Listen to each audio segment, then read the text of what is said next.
Saram Idme, yes, Saram Idme.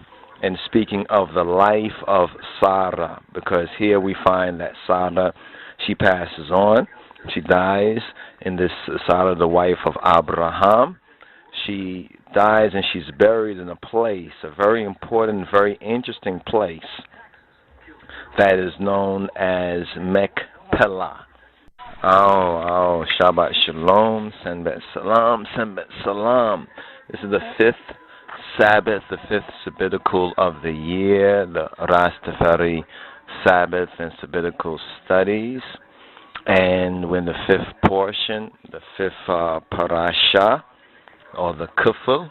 Now, we say Kufale, which is very interesting in this particular teaching, especially when we touch on Machpelah, or Machpelah, or Dereb Kufale Malet, which was the place where Sarah, this is called CHAYYE Sarah in the Hebraist, the Hebrew, and it's called Saram Idme, Saram Idme. And speaking of the life of Sarah, because here we find that Sarah, she passes on, she dies in this Sarah, the wife of Abraham.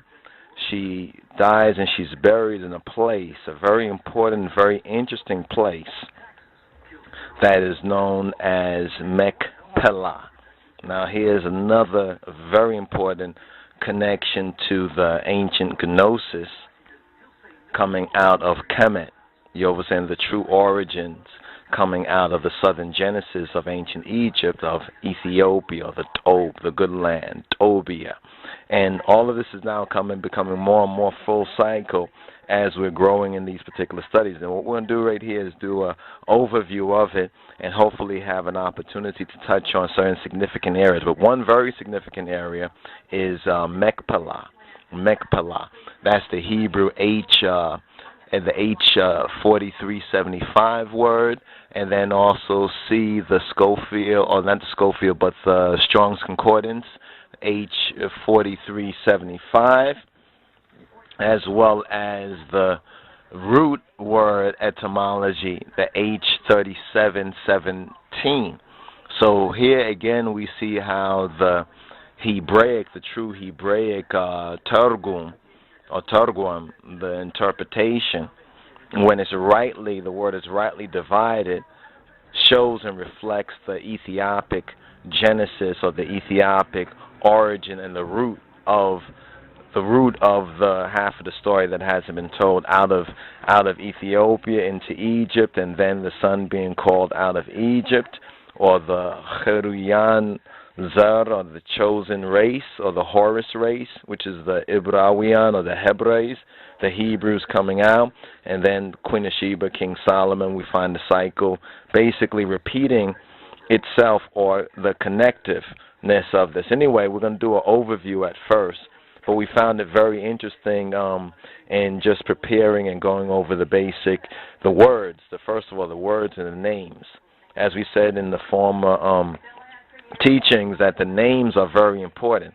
One thing that we've learned that we share with others is when you do the readings and you're studying any area of scripture and you come across names, do due diligence to study these names and to look up these names, especially in the context of whether it's Hebrew or whether it's in the, say, New Testament, the Greek, and if you have the opportunity and the wherewithal to check it out in the Royal Amharic as well as in the Ethiopic, to really go to the root origin, because the names helps us to understand the context and the perspective of the scripture. And based on the true background of the 5 books of Moses' first 5 books coming out of Egypt, therefore the Kamite mythos, or the mythology, or the mysteries, the wisdom school. You understand? Because Moses was learned in all the wisdom of the Egypts, Upper and Lower Egypts, or what's known as Egypt, and the upper was the headwaters of the Nile, or the Abyssinian highlands, which was that ancient mound that rose up with the Atum, according to the ancient Egyptian according to the ancient Egyptian, what they call mythology, or their story, according to their witness, their origins came from the new and the great beyond, and that great beyond pointed to the Ethiopic Genesis, and that's the mound, and that mound, logically, geographically, you understand, the mound reflected below, which represents a reflection from the above, or the celestial, which is the allegory. That which is reflected on earth is reflected in that particular area of the world that we know as the Abyssinian, or the Kabasa highlands of Ethiopia. So Machpelah or Machpelah is a very, very key word, because if you have a copy of our sabbatical studies, yes, Saman Taui, Senbet, Orit Nabab, we call it the kufal. We use the word kufal for the parasha, or the portions. And when you get to the root pella or kafala, mekpella, mekkafala, you understand, you'll find that kafala is Ethiopic, and that means portion as well. And here we find that Sarah, the mother of Yitzhak, the wife of Abraham, that type, according to the mythos, she's buried in a place that's called the place of the two portions, or the double portion, or the cave of the double portions. And then when we make a logical connection to the Akhet and to the Mizan and the scales and the Mekha, studying from ancient Egypt, the Mekha, the double portions, Joe Macy had a pretty interesting word, I think, in Book of Beginnings that we'll quote and submit into evidence to really to back up what we're saying, as well as to give another reference. You understand? So from each of the sources and resources is reflecting the same Ethiopic genesis of this particular portion. So the Orit Zemuse, or the Torah, for the 5th Sabbath in this cycle is from Genesis 23:1 to Genesis 25:18. And the next portion that we're going to do in this particular presentation is to go over the overview and then also point out some of the key significant names that we find. We've touched on Abraham. We've also touched on Sarah, on Hagar or Agar, on Yisahak, on the meaning of the names. So you'll find that in the Bible itself, when certain names are introduced, sometimes it gives us an idea of the, for lack of a better word, the hieroglyphs of the name, because the hieroglyphs, they use the symbols, but the symbols had many different meanings. This is one reason why in the Shemitic and the Ethiopic and the Hebrew language, a word tends to have a lot of different meanings according to its context.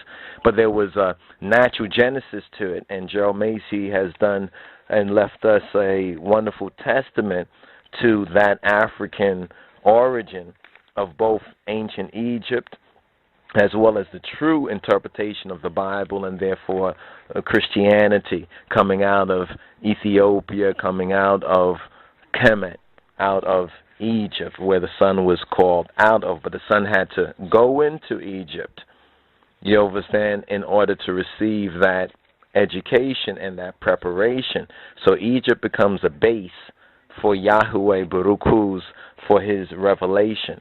In other words, Egypt is that base. That's why Egypt is, all roads really lead to Egypt, not to so much Rome, but that's a whole different subject matter right there. So Machpelah is what we're going to begin off on after we give an overview of what is contained in this particular kufal, or this particular kafala, and there's a double portion even within the Torah reading, because there's a reading and then there's a study, and in that study there must be the correct rightly dividing the word.